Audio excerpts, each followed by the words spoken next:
श्री सत्यनारायण व्रत कथा। जय श्री कृष्णा, राधे राधे। आज के दिन श्री सत्यनारायण भगवान की कथा को सुनने का विशेष महत्व है।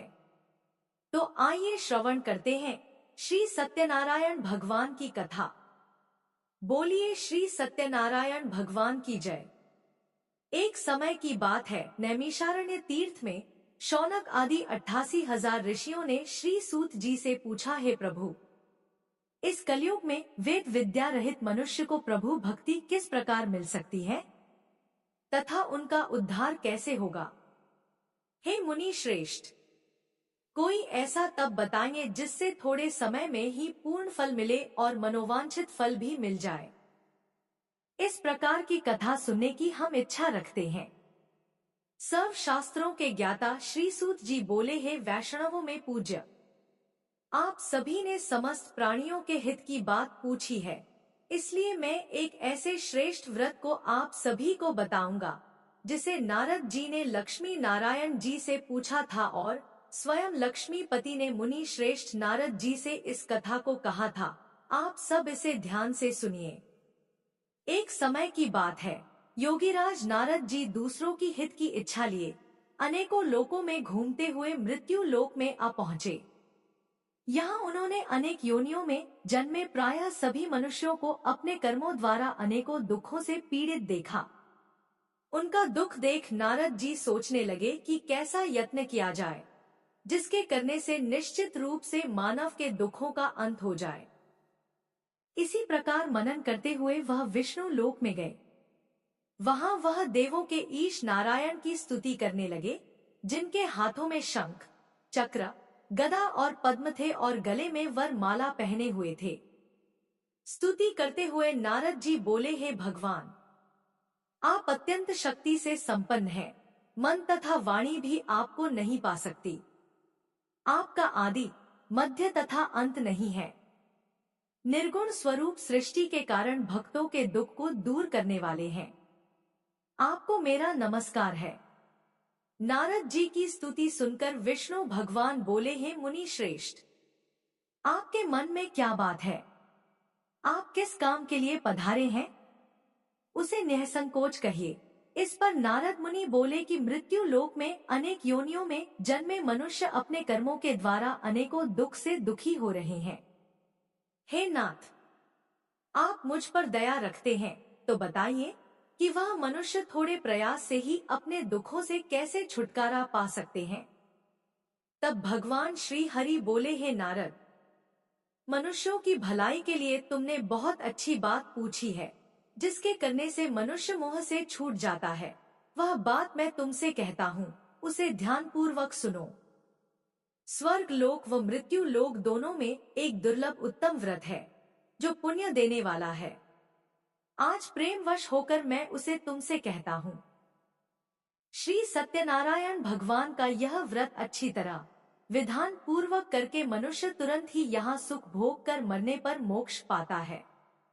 श्री हरि के वचन सुनकर नारद जी बोले, हे प्रभु, उस व्रत का फल क्या है और उसका विधान क्या है? यह व्रत किसने किया था? इस व्रत को किस दिन करना चाहिए? सभी कुछ विस्तार से बताइए। नारद जी की बात सुनकर श्री हरि बोले, दुख और शोक को दूर करने वाला, यह सभी स्थानों पर विजय दिलाने वाला है। मानव को भक्ति और श्रद्धा के साथ शाम को श्री सत्यनारायण भगवान की पूजा धर्मपरायण होकर ब्राह्मणों व बंधुओं के साथ करनी चाहिए। भक्ति भाव से ही नैवेद्य, केले का फल, घी, दूध और गेहूं का आटा सवाया ले। गेहूं के स्थान पर साठी का आटा, शक्कर तथा गुड़ लेकर और सभी भक्षण योग्य पदार्थों को मिलाकर भगवान का भोग लगाएं। ब्राह्मणों सहित बंधु बांधव को भी भोजन कराएं, उसके बाद स्वयं भोजन करें। भजन कीर्तन के साथ भगवान की भक्ति में लीन हो जाएं। इस तरह से सत्यनारायण भगवान का यह व्रत करने पर मनुष्य की सारी इच्छाएं निश्चित रूप से पूरी होती हैं। इस कलिकाल अर्थात कलयुग में मृत्यु लोक में मोक्ष का यही एक सरल उपाय बताया गया है। इस प्रकार से श्री सत्यनारायण व्रत कथा का प्रथम अध्याय संपूर्ण हुआ। आप लोग बड़ी श्रद्धा और प्रेम से बोलिए, श्री सत्यनारायण भगवान की जय। अब आइए श्रवण करते हैं सत्यनारायण व्रत कथा का दूसरा अध्याय। सूत जी बोले, हे ऋषियों, जिसने सबसे पहले इस व्रत को किया था, मैं उसका इतिहास कहता हूँ, इसे ध्यान से सुनो। सुंदर काशीपुरी नगरी में एक अत्यंत निर्धन ब्राह्मण रहता था। भूख प्यास से परेशान वह धरती पर घूमता रहता था। ब्राह्मणों से प्रेम करने वाले भगवान ने एक दिन ब्राह्मण का वेश धारण कर उसके पास जाकर पूछा, हे विप्र, नित्य दुखी होकर तुम पृथ्वी पर क्यों घूमते हो? दीन ब्राह्मण बोला, मैं निर्धन ब्राह्मण हूँ, भिक्षा के लिए धरती पर घूमता रहता हूँ। हे भगवान, यदि आप इसका कोई उपाय जानते हैं तो मुझे बताइए। वृद्ध ब्राह्मण बोले कि सत्यनारायण भगवान मनोवांछित फल देने वाले हैं, इसलिए तुम उनका पूजन करो, इसे करने से मनुष्य सभी दुखों से मुक्त हो जाता है। वृद्ध ब्राह्मण बनकर आए सत्यनारायण भगवान उस निर्धन ब्राह्मण को व्रत का सारा विधान बताकर अंतर्ध्यान हो गए। ब्राह्मण मन ही मन सोचने लगा कि जिस व्रत को वृद्ध ब्राह्मण करने को कह गया है, मैं उसे अवश्य करूंगा। यह निश्चय करने के बाद उसे रात में नींद नहीं आई। वह सवेरे उठकर श्री सत्यनारायण भगवान के व्रत का निश्चय कर भिक्षा के लिए चला गया। उस दिन निर्धन ब्राह्मण को भिक्षा में बहुत धन मिला, जिससे उसने बंधु बांधव के साथ मिलकर श्री सत्यनारायण भगवान का व्रत संपन्न किया। भगवान सत्यनारायण का व्रत संपन्न करने के बाद वह निर्धन ब्राह्मण सभी दुखों से मुक्त हो गया और अनेक प्रकार की संपत्तियों से युक्त हो गया। उसी समय से यह ब्राह्मण हर माह इस व्रत को करने लगा। इस तरह से सत्यनारायण भगवान के व्रत को जो मनुष्य करेगा, वह सभी प्रकार के पापों से छूटकर मोक्ष को प्राप्त होगा। जो मनुष्य इस व्रत को करेगा वह भी दुखों से मुक्त हो जाएगा। सूत जी बोले, इस तरह से नारद जी से नारायण जी का कहा हुआ श्री सत्यनारायण व्रत को मैंने तुमसे कहा। हे विप्रों, मैं अब और क्या कहूँ? ऋषि बोले, हे मुनिवर, संसार में उस विप्र से सुनकर और किस किस ने इस व्रत को किया, हम सब इस बात को सुनना चाहते हैं। इसके लिए हमारे मन में श्रद्धा का भाव है। सूत जी बोले, हे मुनियों, जिसने इस व्रत को किया है वह सब सुनो। एक समय वही विप्र धन और ऐश्वर्य के अनुसार अपने बंधु बांधवों के साथ इस व्रत को करने को तैयार हुआ। उसी समय एक लकड़ी बेचने वाला बूढ़ा आदमी आया और लकड़ियां बाहर रखकर अंदर ब्राह्मणों के घर में गया।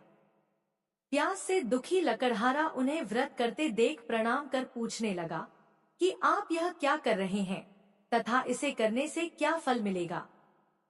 कृपया मुझे भी बताइए। ब्राह्मण ने कहा कि हे राजन, सब मनोकामनाओं को पूरा करने वाला यह सत्यनारायण भगवान का व्रत है। इनकी कृपा से ही मेरे घर में धन धान्य आदि की वृद्धि हुई है। विप्र से सत्यनारायण व्रत के बारे में जानकर लकड़हारा बहुत प्रसन्न हुआ। चरणामृत लेकर वह प्रसाद खाने के बाद अपने घर गया। लकड़हारे ने अपने मन में संकल्प लिया कि आज लकड़ी बेचने से जो धन मिलेगा उसी से मैं श्री सत्यनारायण भगवान का उत्तम व्रत करूंगा। मन में इस विचार को लेकर बूढ़ा आदमी सिर पर लकड़ियां रखकर उस नगर में बेचने गया जहां धनी लोग ज्यादा रहते थे। उस नगर में उसे अपनी लकड़ियों का दाम पहले से 4 गुना अधिक मिला। बूढ़ा प्रसन्नता के साथ दाम लेकर केले, शक्कर, घी, दूध, दही और गेहूं का आटा लिया और सत्यनारायण भगवान के व्रत की अन्य सामग्रियां लेकर अपने घर गया। वहां उसने अपने बंधु बांधव को बुलाकर विधि विधान से सत्यनारायण भगवान का पूजन और व्रत किया। इस व्रत के प्रभाव से वह बूढ़ा लकड़हारा धन पुत्र आदि से युक्त होकर संसार के समस्त सुख भोग कर अंतकाल में वैकुंठ धाम चला गया। इसी प्रकार श्री सत्यनारायण व्रत कथा का दूसरा अध्याय संपूर्ण हुआ। आप लोग बड़े श्रद्धा और प्रेम से बोलिए, श्री सत्यनारायण भगवान की जय। अब आइए श्रवण करते हैं सत्यनारायण व्रत कथा का 3रा अध्याय। सूत जी बोले, हे श्रेष्ठ मुनियों, अब आगे की कथा कहता हूँ, उसे ध्यान पूर्वक सुनिए। प्राचीन काल में उल्का मुख नाम का एक बुद्धिमान राजा था। वह सत्यवक्ता और जितेंद्रिय था। प्रतिदिन देव स्थानों पर जाता और निर्धनों को धन देकर उनके कष्ट दूर करता था। उसकी पत्नी कमल के समान मुख वाली तथा सती साध्वी थी। भद्रशलाला नदी के तट पर उन दोनों ने श्री सत्यनारायण भगवान का व्रत किया। उसी समय साधु नाम का एक वैश्य आया। उसके पास व्यापार करने के लिए बहुत सा धन भी था। राजा को व्रत करते देखकर वह विनय के साथ पूछने लगा, हे राजन, भक्ति भाव से पूर्ण होकर आप यह क्या कर रहे हैं? मैं सुनने की इच्छा रखता हूँ, इसलिए आप मुझे बताने का कष्ट करें। राजा बोला, हे साधु, अपने बंधु बांधव के साथ पुत्र आदि की प्राप्ति के लिए एक महाशक्तिशाली श्री सत्यनारायण भगवान का व्रत और पूजन कर रहा हूँ। राजा के वचन सुन साधु आदर से बोला, हे राजन, मुझसे इस व्रत का सारा विधान कहिए। आपके कथनानुसार मैं इस व्रत को करूंगा। मेरी भी संतान नहीं है और इस व्रत को करने से निश्चित रूप से मुझे संतान की प्राप्ति होगी। राजा से व्रत का सारा विधान सुनकर व्यापार से निवृत्त होकर वह अपने घर गया। साधु वैश्य ने अपनी पत्नी को संतान देने वाले इस व्रत का वर्णन कह सुनाया और कहा, जब मेरी संतान होगी तब मैं भी इस व्रत को अवश्य करूंगा। साधु ने इस तरह के वचन अपनी पत्नी लीलावती से कहे। एक दिन लीलावती पति के साथ आनंदित हो सांसारिक धर्म में प्रवृत्त होकर श्री सत्यनारायण भगवान की कृपा से गर्भवती हो गई। 10वें महीने में उसके गर्भ से एक सुंदर कन्या ने जन्म लिया। दिनोंदिन वह ऐसे बढ़ने लगी जैसे शुक्ल पक्ष का चंद्रमा बढ़ता है। माता पिता ने अपनी कन्या का नाम कलावती रखा। एक दिन लीलावती ने मीठे शब्दों में अपने पति को याद दिलाया कि आपने सत्यनारायण भगवान के जिस व्रत को करने का संकल्प किया था, उसे करने का समय आ गया है। साधु बोला, हे प्रिय, इस व्रत को मैं उसके विवाह पर करूंगा। इस प्रकार अपनी पत्नी को आश्वासन देकर वह नगर को चला गया। कुछ वर्षों के तत्पश्चात कलावती शादी के योग्य हो गई। साधु ने एक बार नगर में अपनी कन्या को सखियों के साथ देखा तो तुरंत ही पुरोहित को बुलाया और कहा, मेरी कन्या के लिए योग्य वर देख कर आओ। साधु की बात सुनकर पुरोहित कंचन नगर में पहुंचा और वहां देखभाल कर लड़की के लिए सुयोग्य वर ढूंढा। साधु ने बंधु बांधव को बुलाकर अपनी पुत्री का विवाह कर दिया, लेकिन दुर्भाग्य की बात यह थी कि साधु ने अभी भी श्री सत्यनारायण भगवान का व्रत नहीं किया। इस पर श्री सत्यनारायण भगवान क्रोधित हो गए और श्राप दिया कि साधु को अत्यधिक दुख मिले। अपने कार्य में कुशल साधु बनिया जमाई को लेकर समुद्र के पास स्थित रत्नापुर नगर में गया। वहां जाकर ससुर दामाद दोनों मिलकर चंद्रकेतु नामक राजा के नगर में व्यापार करने लगे। एक दिन भगवान श्री सत्यनारायण की माया से एक चोर राजा का धन चुराकर भाग रहा था। उसने राजा के सिपाहियों को अपना पीछा करते देख चुराया हुआ धन वहां रख दिया, जहां साधु अपने जमाई के साथ ठहरा हुआ था। राजा के सिपाहियों ने साधु वैश्य के पास राजा का धन पड़ा देखा तो ससुर जमाई दोनों को बांधकर प्रसन्नता से राजा के पास ले गए और कहा, महाराज, हम दोनों चोरों को पकड़ लाए हैं, आप आगे की कार्रवाई की आज्ञा दें। राजा की आज्ञा से उन दोनों को कारावास में डाल दिया गया और उनका सारा धन भी उनसे छीन लिया गया। श्री सत्यनारायण भगवान के श्राप से साधु की पत्नी भी बहुत दुखी हुई। घर में जो धन रखा था उसे चोर चुरा ले गए। शारीरिक तथा मानसिक पीड़ा व भूख प्यास से अति दुखी होकर कलावती एक ब्राह्मण के घर गई। वहां उसने श्री सत्यनारायण भगवान का व्रत होते देखा और कथा भी सुनी। वह प्रसाद ग्रहण कर रात को घर वापस आई। माता ने कलावती से पूछा, हे पुत्री, अब तक तुम कहाँ थी? तेरे मन में क्या है? कलावती ने अपनी माता से कहा, है माता, मैंने एक ब्राह्मण के घर में श्री सत्यनारायण भगवान का व्रत अनुष्ठान होते देखा है। कन्या के वचन सुनकर लीलावती भगवान के पूजन की तैयारी करने लगी। लीलावती ने परिवार व बंधुओं सहित सत्यनारायण भगवान का पूजन किया और उनसे वर मांगा कि हे प्रभु, मेरे पति तथा जमाई शीघ्र घर आ जाएं। साथ ही यह भी प्रार्थना की कि हम सबका अपराध भगवान क्षमा करें।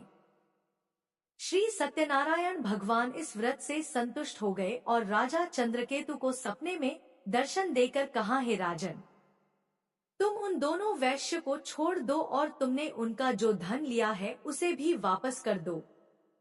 अगर ऐसा नहीं किया तो मैं तुम्हारा धन, राज्य और संतान सभी को नष्ट कर दूंगा। राजा को यह सब कहकर सत्यनारायण भगवान अंतर्ध्यान हो गए। प्रातःकाल सभा में राजा ने अपना सपना सुनाया, फिर बोले, वणिक पुत्रों को कैद से मुक्त कर सभा में लाओ। दोनों ने आते ही राजा को प्रणाम किया। राजा अत्यंत मधुर वाणी में बोला, है महानुभावों, दुर्भाग्य से ऐसा कठिन दुख तुम्हें प्राप्त हुआ है, लेकिन अब तुम्हें कोई भय नहीं है। ऐसा कहकर राजा ने उन दोनों को नए वस्त्र और आभूषण पहनाए और जितना धन उनका लिया था उससे दोगुना धन वापस कर दिया। दोनों वैश्य अपने घर को चल दिए।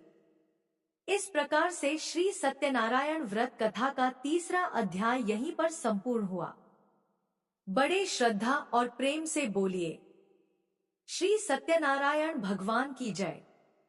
आइए अब श्री सत्यनारायण भगवान की कथा का चौथा अध्याय सुनते हैं। सूत जी बोले, वैश्य ने मंगलाचार कर अपनी यात्रा आरंभ की और अपने नगर की ओर चल दिए। उनके थोड़ी दूर जाने के बाद एक दंडी वेशधारी श्री सत्यनारायण भगवान ने उनसे पूछा, है साधु, तेरी नाव में क्या है?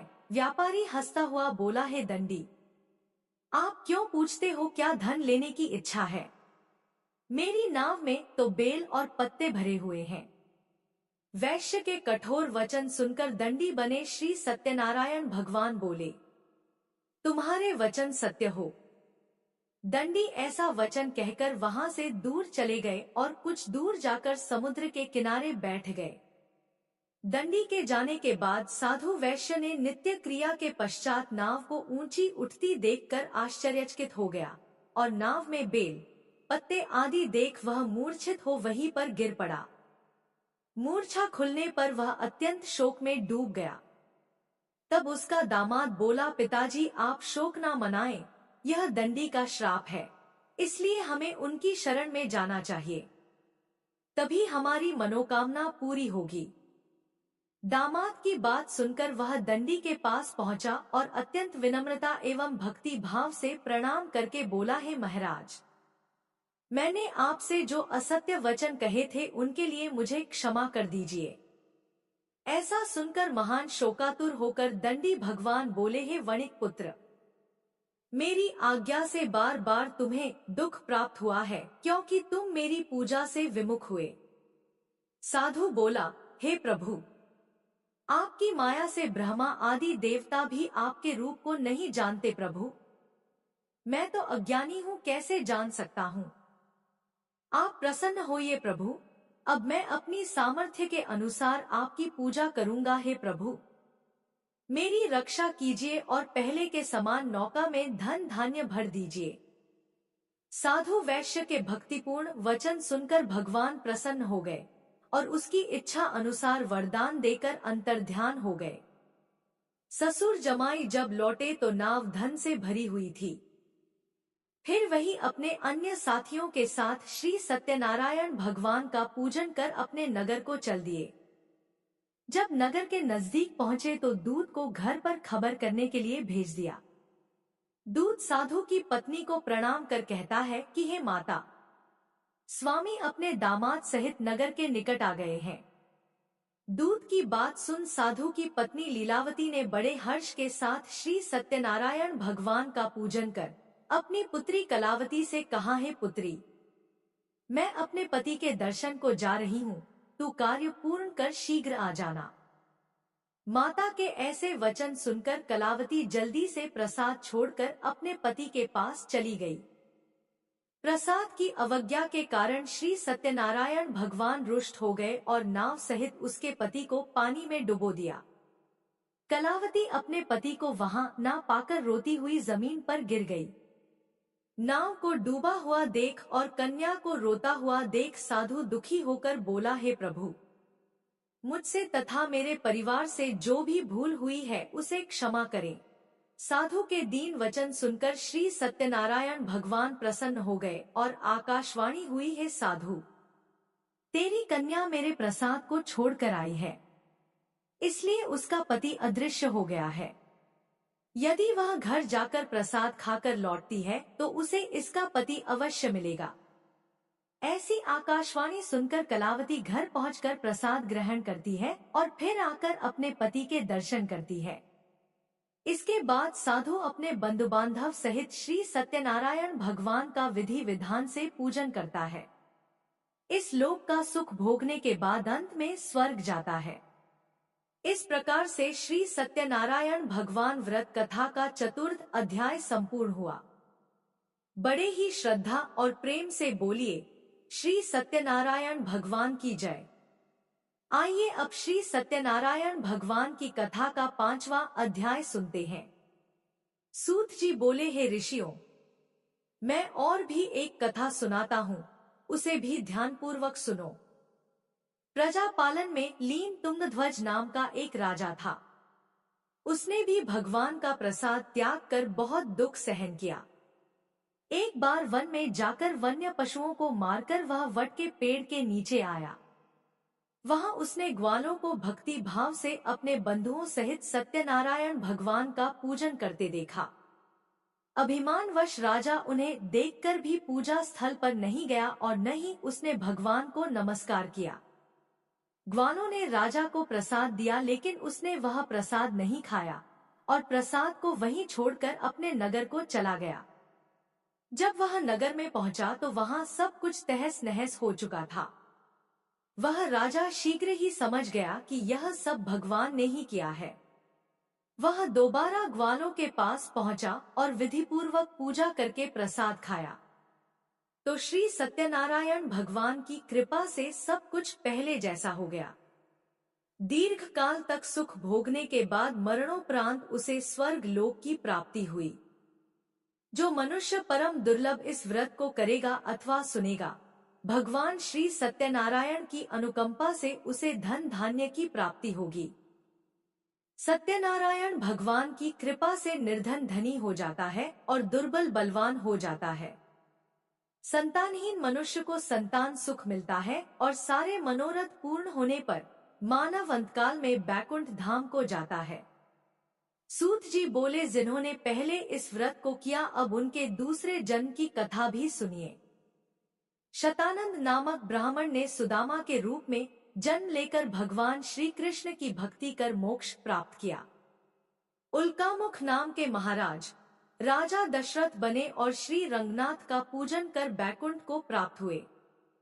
साधु नाम के वैश्य ने धर्मात्मा व सत्य प्रतिज्ञ राजा मोरध्वज बनकर अपने पुत्र को आरे से चीरकर मोक्ष को प्राप्त हुआ। महाराज तुंगध्वज स्वयंभू मनु हुए। उन्होंने बहुत से लोगों को भगवान की भक्ति में लीन कर मोक्ष प्राप्त किया। लकड़हारा भील अगले जन्म में निषाद राजा हुआ, जिसने भगवान श्री राम के चरणों की सेवा कर मोक्ष प्राप्त किया। इस प्रकार श्री सत्यनारायण व्रत कथा का 5वां अध्याय संपूर्ण हुआ। बड़ी ही श्रद्धा और प्रेम से बोलिए, श्री सत्यनारायण भगवान की जय।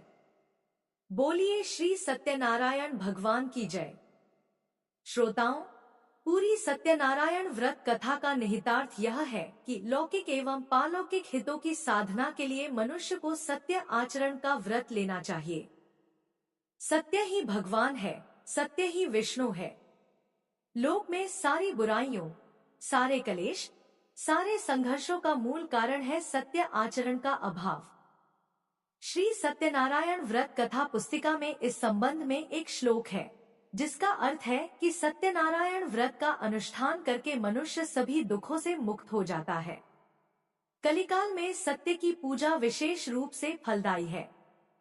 सत्य के अनेक नाम हैं, यथा सत्य नारायण, सत्य देव सनातन, सत्य रूपी विष्णु भगवान कलयुग में अनेक रूप धारण करके लोगों को मनवांछित फल देंगे। इसी प्रकार से श्री सत्यनारायण व्रत कथा संपूर्ण हुई। जय श्री सत्यनारायण भगवान। अगर वीडियो पसंद आई तो हमारे चैनल को सब्सक्राइब करें। धन्यवाद।